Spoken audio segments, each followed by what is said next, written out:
जब चंद्रगुप्त चाणक्य से नहीं मिले थे, उससे पहले चाणक्य मगध के राजा धनानंद के यहाँ गए हुए थे। वहां पर बहुत सारे लोग और अन्य पंडित आए हुए थे। तो धनानंद ने आचार्य चाणक्य को भरी सभा से बाहर निकाल दिया। आचार्य चाणक्य के गिरते ही उनकी शिखा खुल गई थी। यह देखते ही आचार्य चाणक्य ने भरी सभा के अंदर शपथ ली और कहा कि धनानंद, मैं तुम्हारे इस राज्य को जड़ से उखाड़ फेंकूंगा और मैं शपथ लेता हूँ जब तक यह नहीं हो जाता तब तक मैं अपनी शिखा नहीं बांधूंगा। आचार्य चाणक्य के इस प्रचंड क्रोध और प्रतिशोध की ज्वाला ने उन्हें एहसास करवाया कि उन्हें एक अच्छे इंसान की जरूरत है जो धनानंद के मरने के बाद राजा बन सके और अखंड भारत का निर्माण कर सके, जहाँ पर हर व्यक्ति का मान सम्मान किया जाए।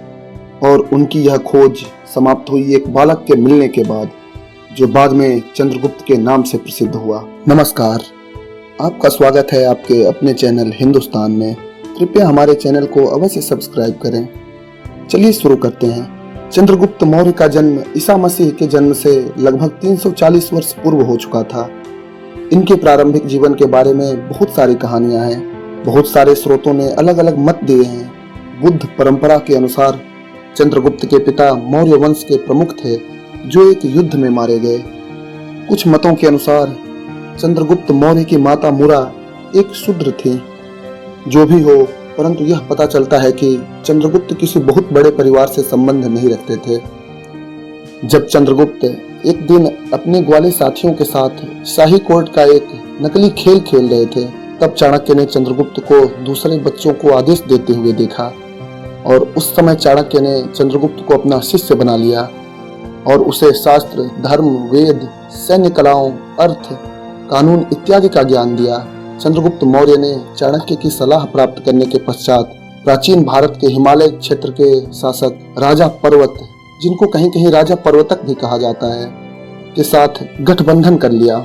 चंद्रगुप्त मौर्य तथा पर्वतक की संयुक्त सेना ने नंद वंश के साम्राज्य पर 322 ईसा पूर्व में आक्रमण कर दिया। पिछली बार के युद्ध में हारे हुए चाणक्य और चंद्रगुप्त को पता था कि उन्हें राज्य के सबसे पहले बाहरी क्षेत्रों पर आक्रमण करके अधिकार जमाना चाहिए, उसके बाद राज्य के मुख्य भागों पर। इस प्रकार से उन्होंने धनानंद को हराया। कहा जाता है कि बाद में चाणक्य ने पर्वतक को विष कन्या के द्वारा मरवा दिया था।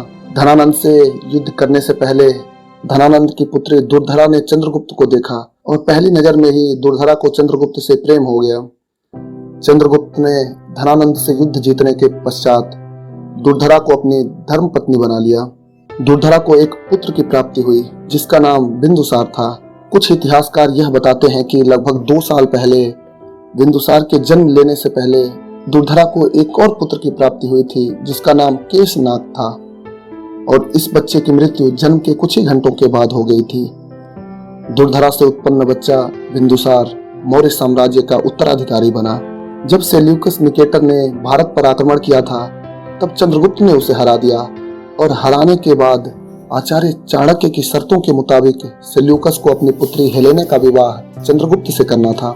सेल्यूकस ने हेरात, कांधार, जेड्रोसिया एवं काबुल के क्षेत्र चंद्रगुप्त को सौंप दिए। सेल्यूकस ने अपनी पुत्री हेलेन का विवाह चंद्रगुप्त के साथ कर दिया और उपरोक्त चारों प्रांत उसे दहेज के रूप में सौंपे। चंद्रगुप्त ने भी भारत से 500 हाथी सेल्यूकस को भिजवाए। सेल्यूकस ने यूनानी विद्वान मेगास्थनीज को अपने राजदूत के रूप में चंद्रगुप्त के दरबार में रहने के लिए भेजा। मेगास्थनीज ने अपने भारत प्रवास के दौरान इंडिका नामक महत्वपूर्ण ग्रंथ लिखा जो तत्कालीन इतिहास, समाज और संस्कृति का महत्वपूर्ण ग्रंथ माना जाता है। ऐसा कहा जाता है कि चंद्रगुप्त मौर्य की तीसरी पत्नी का नाम चंद्रनंदिनी था। चंद्रगुप्त मौर्य का साम्राज्य वर्तमान समय के अफगानिस्तान, काबुल, कंधार, तक्षशिला और गांधार इत्यादि जगहों पर फैला हुआ था, परंतु धीरे धीरे चाणक्य की कूटनीतियों के कारण चंद्रगुप्त का साम्राज्य वर्तमान बिहार से लेकर अफगानिस्तान तक फैला हुआ था। बचे हुए क्षेत्रों में तमिलनाडु, केरल और उड़ीसा इत्यादि ही रहे थे। यूनानी लेखक प्लूटार्क के अनुसार चंद्रगुप्त ने 6 लाख की सेना लेकर संपूर्ण भारत को लौट डाला और उसको अपने अधिकार में कर लिया। चंद्रगुप्त ने लगभग पूरे भारत पर अधिकार कर लिया और देश को एक इकाई बनाने की सोची और यह बात उन्होंने अपने गुरु चाणक्य से सीखी कि उन्हें अपने देश को मजबूत बनाना है। चंद्रगुप्त ने अपने राज्य में गुरुदेव चाणक्य की कही हुई बातों को और लिखे हुए अर्थशास्त्र की नीतियों को पूरी तरीके से अपनाया और प्राचीन भारत को एक मजबूत देश और सशक्त आर्थिक संपन्न भी बनाया।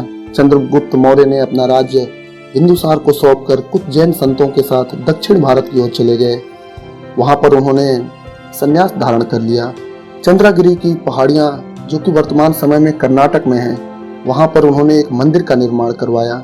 इनका देहांत श्रवणबेलगोला में चंद्रगिरी की पहाड़ियों पर हुआ था। चंद्रगुप्त का उत्तराधिकारी उनका पुत्र बिंदुसार बना, जिसे एक महान पिता का पुत्र तथा एक महान पुत्र का पिता कहा जाता है। अगर आपको यह वीडियो अच्छी लगी हो तो चैनल को जरूर सब्सक्राइब करें तथा वीडियो को ज़्यादा से ज़्यादा शेयर करें। नमस्कार।